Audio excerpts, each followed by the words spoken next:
بسم اللہ الرحمن الرحیم۔ آج الحمدللہ ہماری تلاوت کا آغاز 17ویں سپارے اقترب للناس حسابهم سے ہوا تھا۔ اس پارے کے آغاز میں اللہ تعالیٰ فرما رہے ہیں اقترب للناس حسابهم وهم فی غفلۃ معرضون۔ حساب و کتاب کا دن، قیامت کا دن قریب سے قریب آتا جا رہا ہے اور لوگ اس دن سے غفلت میں پڑے ہوئے ہیں۔ اس کی تیاری اور اس دن کے لیے اس دن کے پیش آنے کی فکر یہ لوگوں کے اندر نہیں ہے۔ اس غفلت کو اللہ تعالیٰ ذکر فرما رہے ہیں۔ اگلی آیت میں اللہ تعالیٰ فرما رہے ہیں لقد انزلنا الیکم کتابا فیہ ذکرکم۔ یہ جو قرآن ہے، کتاب ہے، اس میں تمہارا ذکر موجود ہے۔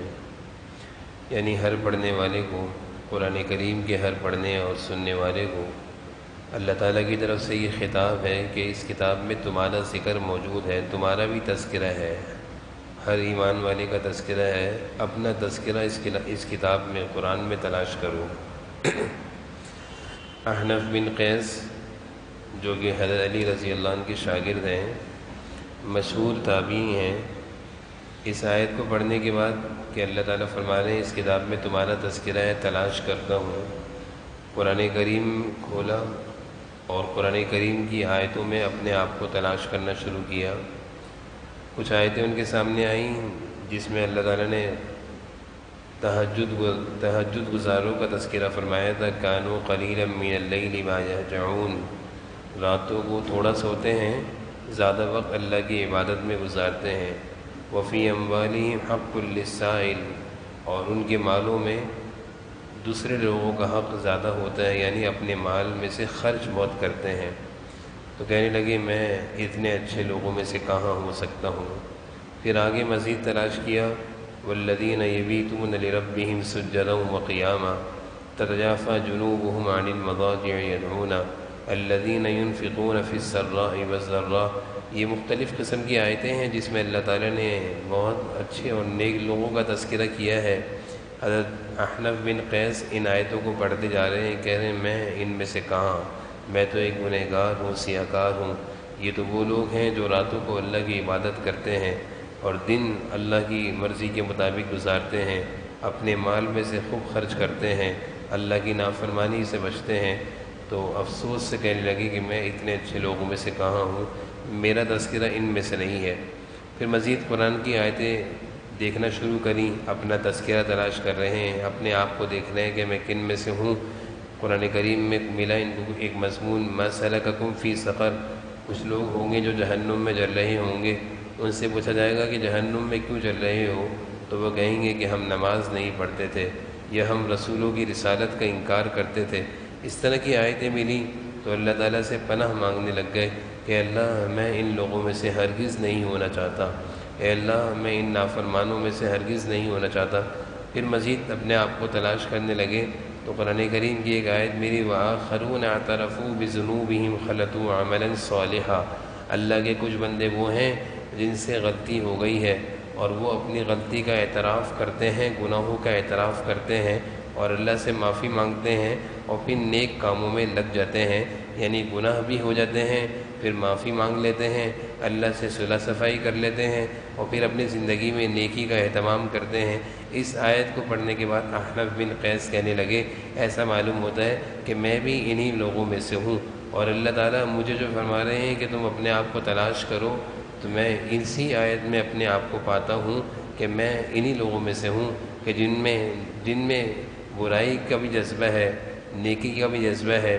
جب برائی اگر ہو جاتی ہے تو فوراً اللہ تعالیٰ سے توبہ اور استغفار کر پھر نیکی کی زندگی کو اختیار کر لیتے ہیں۔ تو یہ قرآن کریم کی ایک آیت تھی جس کی تفسیر میں احنف بن قیس جو کہ حضرت علی رضی اللہ عنہ کے شاگرد ہیں، ان کا واقعہ مفسرین نے نقل فرمایا ہے۔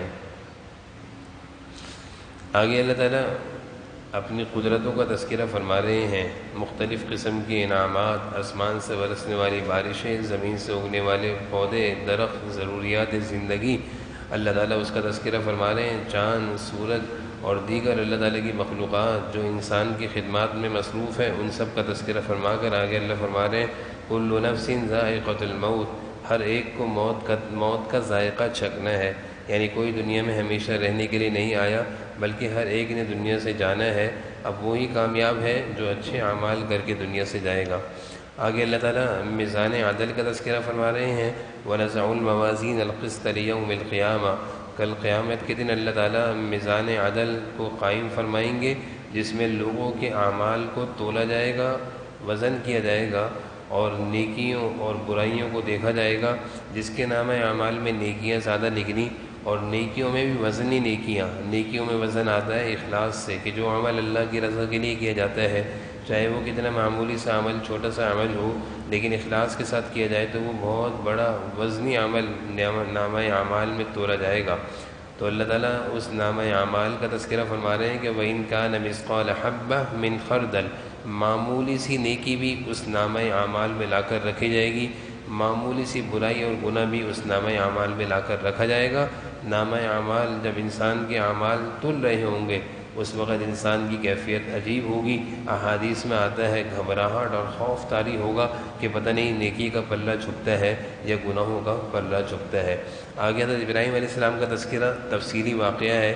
حضرت ابراہیم علیہ السلام اپنے قوم کو عرصہ دراز سے سمجھا رہے تھے اور کافی دلائل سے کہہ رہے تھے، اذ قال لأبیہ وقومہ ما هذه التماثیل، اے میری قوم، اے میرے ابا، آپ یہ کیا بتوں کی عبادت کرتے ہیں؟ آپ کیوں ان بتوں کی عبادت کرتے ہیں؟ اللہ کی عبادت کیوں نہیں کرتے؟ لیکن قوم ان کی بات سمجھنے اور ماننے کو تیار نہیں تھی۔ ایک دن ساری قوم کے لوگ عید کی خوشیاں منانے کے لیے اپنے شہر، اپنے گھروں سے باہر نکل کر گئے۔ حضرت ابراہیم علیہ السلام نہیں گئے۔ جب سارا علاقہ، سارے گھر خالی ہو گئے تو حضرت ابراہیم علیہ السلام نے ایک کلہاڑی لی اور قوم کے عبادت خانے میں، جس میں بت رکھے ہوئے تھے، اس بت کدے میں داخل ہوئے اور اپنی کلہاڑی سے وہ بت جن کی قوم عبادت کرتی تھی، ان میں سے کسی کا ہاتھ اور کسی کا پاؤں اور کسی کا سر توڑ دیا۔ اور اس طرح کرنے کے بعد حضرت ابراہیم علیہ السلام نے کلہاڑی کو، جو بڑا بت تھا، جو ان بتوں میں سب سے بڑا بت تھا، اس کے کندھے میں ڈال دیا۔ قوم جب واپس آئی اور انہوں نے جب یہ منظر دیکھا تو کہنے لگی، فَن فَعَلَ هَٰذَا بِآلِهَتِنَا، یہ کس ظالم نے ہمارے معبودوں کے ساتھ اس طرح کیا ہے؟ سب کا شک ابراہیم علیہ السلام پر گیا، کیونکہ ایک ابراہیم تھے ان کی قوم میں جو ان کے بتوں کو برا کہا کرتے تھے۔ حضرت ابراہیم علیہ السلام کو لایا گیا کہ ان کو بلاؤ، اس نوجوان سے پوچھو کہ یہ کس نے کیا ہے۔ ابراہیم علیہ السلام کو جب پکڑ کر لایا گیا تو پوچھا گیا کہ آپ نے یہ کیا کیا ہے؟ ابراہیم علیہ السلام نے فرمایا، بل فعل کبیرہم ھذا، یہ جو تمہارا بڑا بت ہے جس کے کندھے میں کلہاڑا ہے، اس سے پوچھو، یہ بتائے گا، مجھ سے کیا پوچھتے ہوئے کس نے کیا ہے؟ تو وہ کہنے لگے، فرجعوا الی انفسہم فقالوا انکم انتم الظالمون ثم نکسوا علی رؤوسہم، اے ابراہیم ہمیں مت سمجھاؤ، ہمیں مت ملامت کرو، ہمیں معلوم ہے کہ یہ بولتے نہیں ہیں، یہ بت بولتے نہیں ہیں۔ شرمندگی سے وہ بھی اپنے آپ کو شرمندگی سے اپنے سر جھکانے لگے، یعنی جتنے بت پرست تھے ساری قوم کے لوگ شرمندگی سے اپنے سر جھکانے لگے کہ ابراہیم کہتا ہے بڑے بت سے پوچھو، ہمیں تو خود معلوم ہے کہ بت بولتے نہیں ہیں، ان کو کیا پتہ۔ ابراہیم علیہ السلام نے جب دیکھا کہ ساری قوم کے لوگ شرم سے سر جھکائے ہوئے ہیں تو کہنے لگے، اف لکم ولم تعبدون من دون اللہ، تف ہے تم پر، افسوس ہے کہ تم ایسے معبود کی عبادت کرتے ہو جو اپنے آپ کو تکلیف سے نہیں بچا سکتے، تو وہ دوسروں کو تکلیف سے کیا بچائیں گے؟ کہ جب ان پر کلہاڑے چل رہے تھے تو وہ اپنی بچاؤ نہیں کر سکے، وہ تمہارا کیا بچاؤ کریں گے؟ قوم کے لوگ سمجھ گئے کہ یہ سب کچھ ابراہیم نے کیا ہے۔ انہوں نے ایک بڑی آگ جلائی اور اس آگ میں حضرت ابراہیم علیہ السلام کو ڈالنے کا فیصلہ فرمایا۔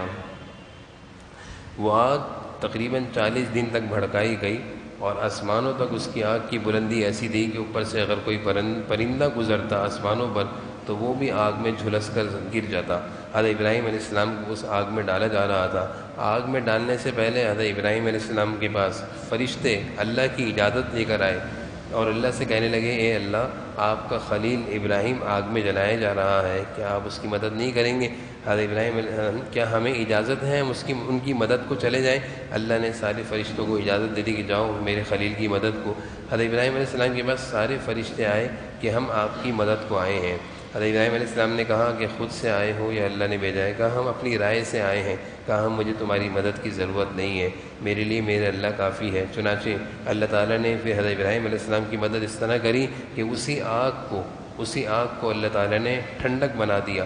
اور آرام اور راحت کی جگہ بنا دیا۔ قلنا یا نار کونی بردا وسلاما علی ابراہیم، اللہ تعالیٰ فرما رہے ہیں کہ ہم نے اس آگ سے کہا کہ ہمارے ابراہیم کے لیے ٹھنڈ اور سلامتی والی ہو جا، یعنی زیادہ ٹھنڈی بھی نہ ہونا کہ جس سے ابراہیم کو تکلیف ہو۔ 40 دن تک ابراہیم کو ان بت پرست قوموں نے آگ میں ڈال کے رکھا، لیکن آگ نے نہیں جلایا۔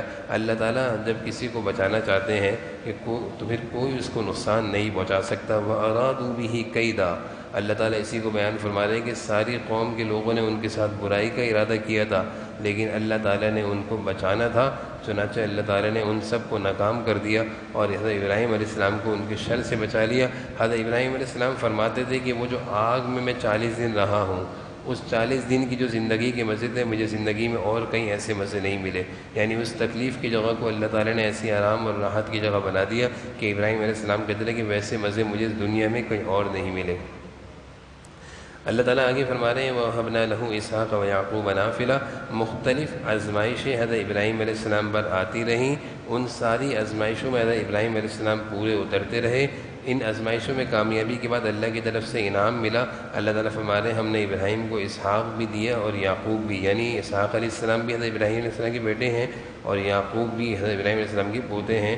اللہ تعالیٰ فرما رہے ہیں کہ ہم نے آزمائشوں کے بعد ابراہیم کو بیٹوں سے نوازا۔ آگے اللہ تعالیٰ فرما رہے ہیں وَنُوحًا إِذْ نَادَىٰ، حضرت نوح علیہ السلام کا تذکرہ ہے۔ حضرت نوح علیہ السلام نے مشکلات اور مصیبت کے وقت اللہ تعالیٰ سے دعا کی، اللہ تعالیٰ نے ان کی دعا قبول فرما لی۔ اس آیت سے معلوم چلتا ہے کہ جب کسی مشکل اور مصیبت میں اللہ تعالیٰ سے گریہ وزاری کی جاتی ہے تو اللہ تعالیٰ ضرور دعا قبول فرماتے ہیں۔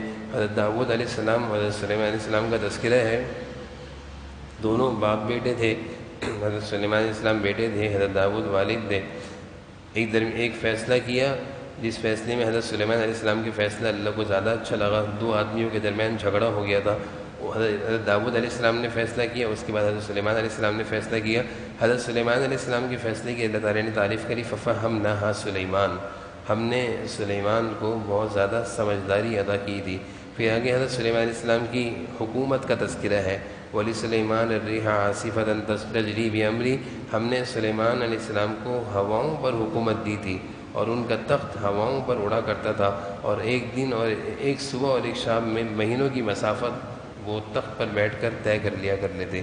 آگے حضرت یوسف علیہ السلام کے صبر کا تذکرہ ہے وَأَيُّوبَ إِذْ نَادَىٰ رَبَّهُ أَنِّي مَسَّنِيَ الضُّرُّ، حضرت ایوب علیہ السلام نے اللہ کی طرف سے جو تکلیف آئی اس پر صبر کیا، اللہ تعالیٰ نے اس کا تذکرہ فرمایا ہے۔ آگے حضرت یونس علیہ السلام کا تذکرہ ہے کہ جب وہ مچھلی کے پیٹ میں چلے گئے تھے اور وہاں جانے کے بعد اس تکلیف سے نکلنا چاہتے تھے تو اللہ تعالیٰ نے اس تکلیف سے نکلنے کے لیے ان کو جو الفاظ سکھائے جس کو ہم کہتے ہیں آیت کریمہ، اللہ تعالیٰ نے وہ الفاظ ان کے دل میں ڈال دیے۔ جو ہی وہ الفاظ انہوں نے مچھلی کے پیٹ میں پڑھے لا الہ الا انت سبحانک انی کنت من الظالمین، جیسے ہی پڑھنا تھا اس مچھلی نے حضرت یونس علیہ السلام کو کنارے پر لا کر منہ سے نکال دیا۔ اللہ تعالیٰ فرما رہے ہیں فاستجبنا لہ ونجیناہ من الغم، ہم نے یونس کی دعا کو قبول کر لیا اور جس غم میں وہ تھے اس غم سے ہم نے نجات دے دی۔ وکذالک ننجی المؤمنین، اور اسی طرح ہم ایمان والوں کو نجات دیتے رہیں گے، یعنی جو آیت کریمہ پڑھے گا اس کی برکت سے ہم غموں سے نجات دیں گے۔ جناب نبی کریم صلی اللہ علیہ وسلم نے فرمایا کہ جو مسلمان دعاؤں میں یہ الفاظ کہے، یعنی لا الہ الا انت سبحانک انی کنت من الظالمین، اللہ تعالیٰ اس کی دعائیں قبول فرمائیں گے۔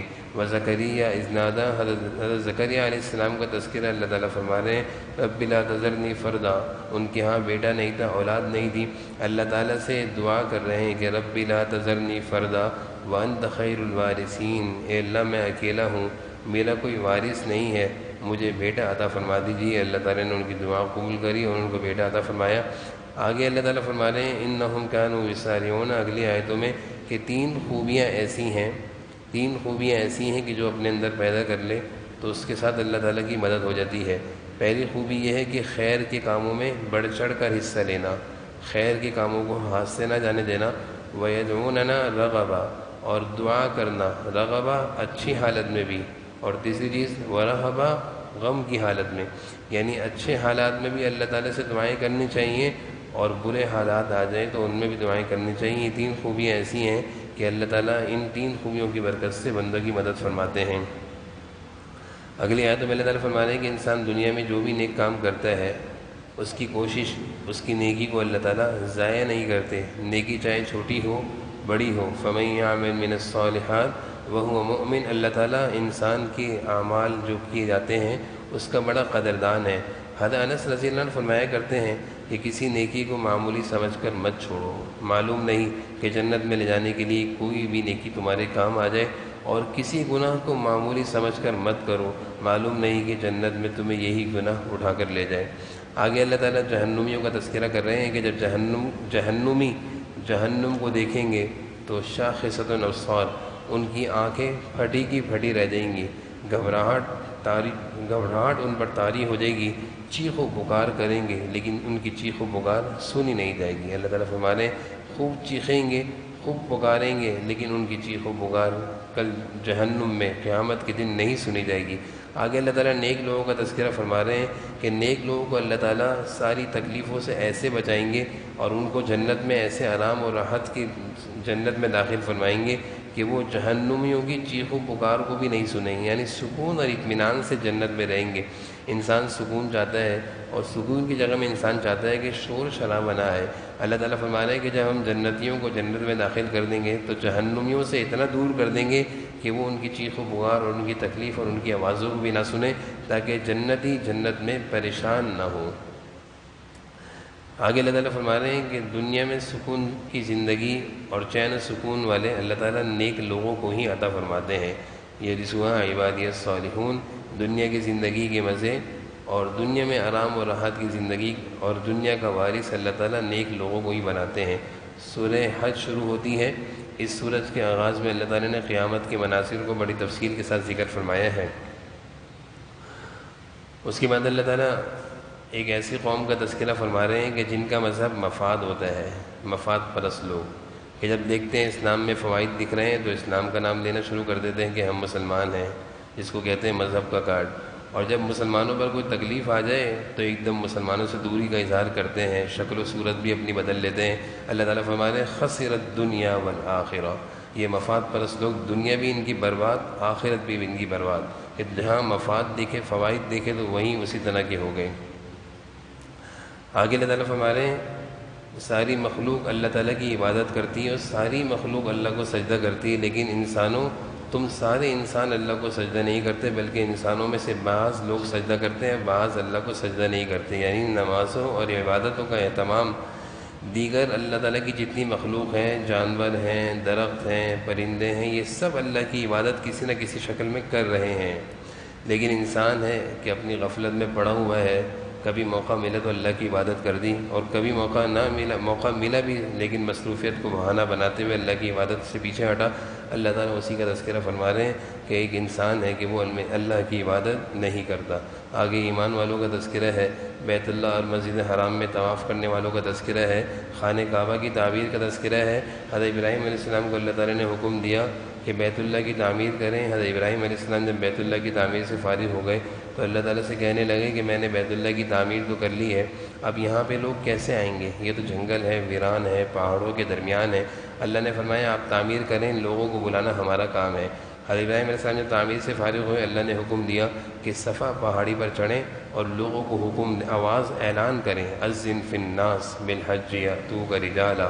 حضرت ابراہیم علیہ السلام اللہ کے حکم کے مطابق صفا پہاڑی پر چڑھ کر زور سے آواز لگائی، اے لوگو آ جاؤ، اللہ کا گھر تیار ہو گیا ہے، حج کے لیے، عمرے کے لیے آ جاؤ۔ اللہ تعالیٰ نے اس آواز کو رہتی دنیا تک کے انسانوں کے لیے جو اس وقت موجود تھے، جو موجود نہیں تھے، جو عالم ارواح میں تھے، سب تک اس آواز کو پہنچا دیا۔ حضرت ابراہیم علیہ السلام کی آواز کو سب نے سنا۔ حدیث میں آتا ہے کہ سب نے سننے کے بعد جس نے اس آواز پر لبیک کہا، زندگی میں اللہ تعالیٰ اس کو کبھی نہ کبھی حرمین شریفین کی حاضری، عمرے اور حج کی حاضری ضرور عطا فرمائیں گے۔ بلکہ بعض روایت میں آتا ہے کہ جس نے اس آواز کے جواب میں 2 دفعہ، 3 دفعہ، 5 دفعہ، 10 دفعہ لبیک کہا، جتنی دفعہ اس نے لبیک کہا اللہ تعالیٰ اتنی ہی دفعہ اس کو بیت اللہ شریف کی حاضری نصیب فرمائیں گے۔ آگے شاعر اللہ کا تذکرہ ہے کہ تمام عبادات کی جگہیں احترام کا حکم ہے۔ اللہ تعالیٰ فرما رہے ہیں کہ جتنی بھی عبادت کی جگہیں، مساجد اللہ کی عبادت کی جگہیں ہیں اور بیت اللہ شریف اللہ کی عبادت کی جگہیں ہیں، اور دیگر جتنی شعائر اللہ ہیں، قرآن کریم ہے، یہ اللہ کے شاعر میں سے ہے۔ اللہ تعالیٰ فرما رہے ہیں ان کی تعظیم کرو، ان کی بے حرمتی مت کرو۔ ذالک ومن یعظم شعائر اللہ، اللہ فرما رہے ہیں ان اللہ کے شاعر کی تعظیم وہی کرتا ہے جس کے دل میں اللہ کا ڈر ہوتا ہے، اور جس کے دل میں خوف خدا نہ ہو تو وہ مسجدوں کی بھی بے حرمتی کرتے ہیں، وہ قرآن کی بھی بے حرمتی کرتے ہیں، وہ اہل دین کی بھی بے حرمتی کرتے ہیں۔ شاعر اللہ کی بے حرمتی کرنے سے ڈرنا چاہیے، اس پر اللہ کے عذاب کا خطرہ ہوتا ہے۔ آگے اللہ تعالیٰ فرما رہے ہیں جو لوگ اپنی ضرورت ظاہر کریں اور جو اپنی ضرورت ظاہر نہ کریں، دونوں کی حاجت پوری کیا کرو۔ بہت سارے لوگ ایسے ہوتے ہیں جو مانگ لیتے ہیں، لیکن بہت سارے لوگ ہوتے ہیں جو سفید پوش ہوتے ہیں، اپنی ضرورت کو ظاہر نہیں کرتے۔ اللہ تعالیٰ فرما رہے ہیں اطعم القانع والمعتر، دونوں کے کھانے پینے کا خیال رکھو۔ ایسا نہ ہو کہ سفید پوش آدمی اپنی ضرورت چھپاتے چھپاتے بیچارہ بھوک سے مر رہا ہو، اور جو مانگ رہا ہو اس کو تو دیا جا رہا ہو۔ تو اس آیت میں اللہ تعالیٰ درس دے رہے ہیں، سبق دے رہے ہیں مالدار لوگوں کو کہ خیال کرو دونوں طرح کے لوگوں کا۔ آگے اللہ تعالیٰ قربانی کا تذکرہ فرما رہے ہیں کہ اللہ کے نام پر جو جانور قربان کیا جاتا ہے یا کوئی بھی عبادت کی جاتی ہے، اللہ تعالیٰ کے پاس مال نہیں پہنچتا، نہ خون پہنچتا ہے، نہ گوشت پہنچتا ہے۔ اللہ تعالیٰ تو انسان کی نیت کو دیکھتے ہیں کہ کس جذبے کے ساتھ اللہ کی عبادت کر رہا ہے۔ آگے جہاد کی فرضیت کا تذکرہ ہے، اور جہاد کے مقاصد کو اللہ تعالیٰ فرما رہے ہیں، بیان کر رہے ہیں کہ اگر یہ جہاد ہم فرض نہ کرتے اور یہ جہاد کا حکم ہم جاری نہ کرتے تو یہ کافر لوگ تمہاری عبادت خانوں کو نہ چھوڑتے، یہ تمہاری بیعوں و صلوات و مساجد یذکر فیہا اسم اللہ، یہ ساری اللہ کے گھر جو ہیں یہ ان کو منہدم کر دیتے، یعنی گرا دیتے۔ تو جہاد ایک ایسا اللہ کا حکم ہے بلکہ فرض ہے، جس کی برکت سے اللہ تعالیٰ بیان فرما رہے ہیں کہ مساجد بھی محفوظ، عبادت گاہیں بھی محفوظ، مسلمانوں کی جانیں محفوظ، مسلمانوں کی عزتیں محفوظ، مسلمانوں کا مال محفوظ، اس جہاد کی برکت سے۔ اللہ تعالیٰ اسی کا تذکرہ فرما رہے ہیں۔ آگے اللہ تعالیٰ فرما رہے ہیں قرآن کی آیتیں، بعض لوگوں کا مزاج ایسا ہوتا ہے کہ قرآن جب سنتے ہیں تو ان کو ناگواری سی ہوتی ہے، یعنی قرآن کا سننا ان کو اچھا نہیں لگتا، ان کی طبیعت پر بوجھ ہوتا ہے۔ یہ اس طرح کے مضمون پہلے بھی گزر چکے ہیں کہ جب وہ موسیقی یعنی گانے سنتے ہیں تو بڑا مزہ آتا ہے، ان کے دل و دماغ میں ایسی کدورت اور گندگی چھائی ہوئی ہوتی ہے کہ اللہ کے کلام کی لذت سے محروم ہوتے ہیں، سننا گوارا نہیں ہوتا، اور دنیا کی گفتگو، دنیا کی باتیں سننا ان کو بڑا اچھا لگتا ہے۔ آگے اللہ تعالیٰ کامیابی حاصل کرنے والے 4 کام بیان کر رہے ہیں۔ یا ایھا الذین آمنوا ارکعوا واسجدوا، اے لوگوں کامیاب ہونا چاہتے ہو تو نمازوں کا اہتمام کرو اور رکوع اور سجدے کا اہتمام کرو۔ واعبدوا ربکم، اپنے رب کی عبادت خوب کیا کرو۔ وافعلوا الخیر، خیر کے کام کیا کرو، خیر کے کاموں کو ہاتھ سے نہ جانے دیا کرو، جب بھی کسی نیکی کا خیر کا موقع ملے تو کر لیا کرو۔ لعلکم تفلحون، تو پھر تم کامیاب ہو جاؤ گے۔ پھر آخری آیتوں میں اللہ تعالیٰ فرما رہے ہیں کہ اللہ کی مدد اور نصرت اور اللہ کی حفاظت حاصل کرنا چاہتے ہو تو چند چیزوں کا اہتمام کر لو۔ اقیموا الصلاۃ، نماز پڑھا کرو۔ آتوا الزکاۃ، زکوٰۃ دیا کرو۔ واعتصموا باللہ، اللہ کی رسی کو یعنی اللہ کے دین کو مضبوطی سے پکڑ لو۔ ان 3 کاموں کی برکت سے ہوا مولاکم، وہ اللہ تمہارا مددگار ہو جائے گا۔ فنعم المولا ونعم النصیر، وہ بہترین مددگار ہے۔